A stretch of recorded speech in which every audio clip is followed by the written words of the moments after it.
Luke chapter 9, New Living Translation. One day Jesus called together his 12 disciples and gave them power and authority to cast out all demons and to heal all diseases. Then he sent them out to tell everyone about the kingdom of God and to heal the sick. Take nothing for your journey, he instructed them. Don't take a walking stick, a traveler's bag, food, money, or even a change of clothes. Wherever you go, stay in the same house until you leave town. And if a town refuses to welcome you, shake its dust from your feet as you leave to show that you have abandoned those people to their fate. So they began their circuit of the villages, preaching the good news and healing the sick. When Herod Antipas, the ruler of Galilee, heard about everything Jesus was doing, he was puzzled. Some were saying that John the Baptist had been raised from the dead. Others thought Jesus was Elijah or one of the other prophets risen from the dead. I beheaded John, Herod said. So who is this man about whom I hear such stories? And he kept trying to see him. When the apostles returned, they told Jesus everything they had done. Then he slipped quietly away with them toward the town of Bethsaida. But the crowds found out where he was going, and they followed him. He welcomed them and taught them about the kingdom of God, and he healed those who were sick. Late in the afternoon, the 12 disciples came to him and said, "Send the crowds away to the nearby villages and farms so they can find food and lodging for the night. There is nothing to eat here in this remote place." But Jesus said, "You feed them." "But we have only 5 loaves of bread and 2 fish," they answered. "Or are you expecting us to go and buy enough food for this whole crowd?" For there were about 5,000 men there. Jesus replied, "Tell them to sit down in groups of about 50 each." So the people all sat down. Jesus took the 5 loaves and 2 fish, looked up toward heaven, and blessed them. Then, breaking the loaves into pieces, he kept giving the bread and fish to the disciples so they could distribute it to the people. They all ate as much as they wanted, and afterward the disciples picked up 12 baskets of leftovers. One day Jesus left the crowds to pray alone. Only his disciples were with him, and he asked them, "Who do people say I am?" "Well," they replied, "some say John the Baptist, some say Elijah, and others say you are one of the ancient prophets risen from the dead." Then he asked them, "But who do you say I am?" Peter replied, "You are the Messiah sent from God." Jesus warned his disciples not to tell anyone who he was. "The Son of Man must suffer many terrible things," he said. "He will be rejected by the elders, the leading priests, and the teachers of religious law.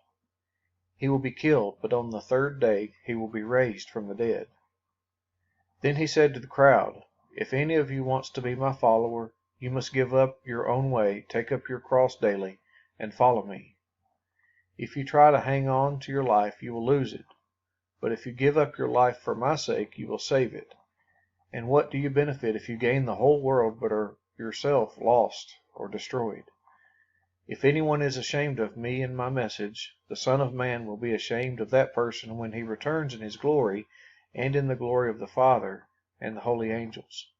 I tell you the truth, some standing here right now will not die before they see the kingdom of God."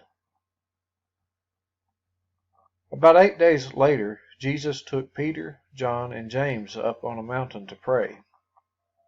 And as he was praying, the appearance of his face was transformed, and his clothes became dazzling white.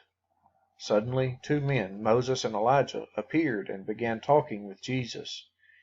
They were glorious to see, and they were speaking about his exodus from this world, which was about to be fulfilled in Jerusalem. Peter and the others had fallen asleep.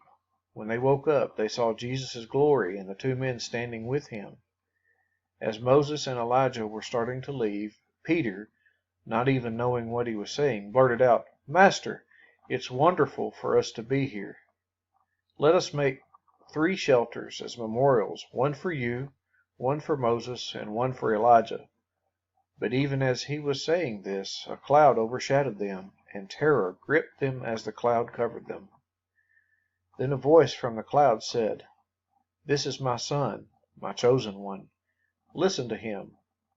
When the voice finished, Jesus was there alone. They didn't tell anyone at that time what they had seen.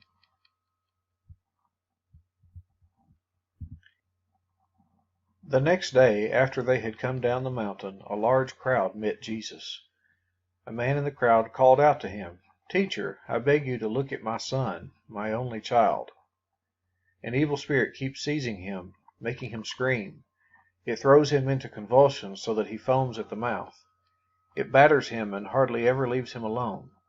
I begged your disciples to cast out the spirit, but they couldn't do it."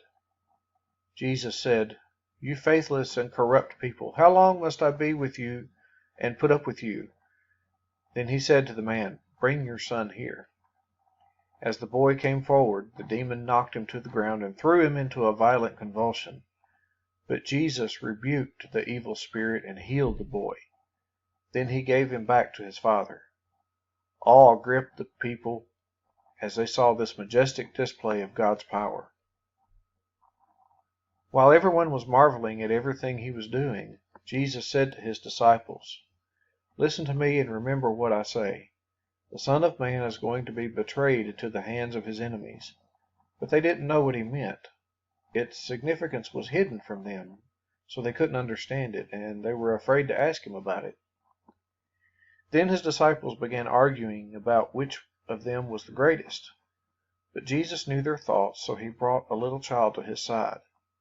Then he said to them, "Anyone who welcomes a child like this on my behalf welcomes me, and anyone who welcomes me also welcomes my Father who sent me. Whoever is least among you is the greatest."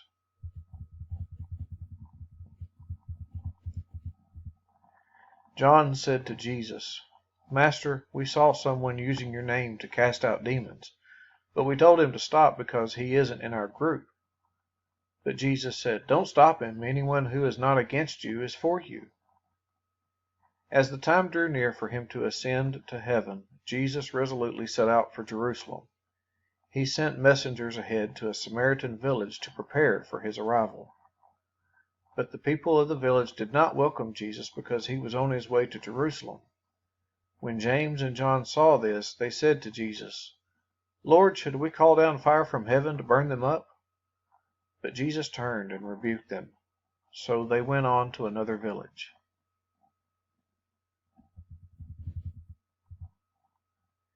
As they were walking along, someone said to Jesus, "I will follow you wherever you go."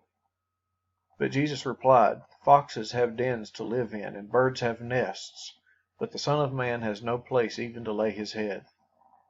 He said to another person, "Come, follow me." The man agreed, but he said, "Lord, first let me return home and bury my father." But Jesus told him, "Let the spiritually dead bury their own dead. Your duty is to go and preach about the kingdom of God."